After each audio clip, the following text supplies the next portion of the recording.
Sono qui oggi perché ancora una volta vogliamo ribadire fortemente la nostra contrarietà all'ingresso delle grandi navi da crociera nel delicato equilibrio della laguna, già compromessa, no, per i cambiamenti climatici, per gli scavi. Noi non vogliamo assolutamente che questo disastro continui ad avere luogo.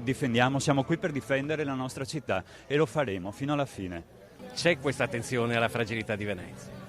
Da parte dei veneziani sì, c'è questa attenzione e siamo molto preoccupati perché è difficile essere presenti e attenti a questa cosa, però c'è, la viviamo tutti i giorni.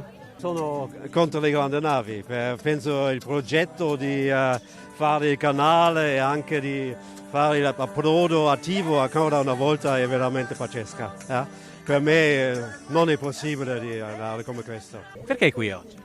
Perché concordiamo con la battaglia per le navi fuori dalla laguna, le grandi navi fuori dalla laguna. Per quale motivo? Perché squilibra sia la laguna sia la città, con la presenza da un lato della mole enorme delle grandi navi che hanno effetti negativi sull'ecosistema lagunare e poi sulla presenza costante di questi turisti che è una presenza massiccia che squilibra la città. Ho sempre seguito la vicenda del combinato navi, ho esultato per la grande vittoria che non è definitiva, appunto, per cui credo che sia giusto, insomma, continuare questa battaglia.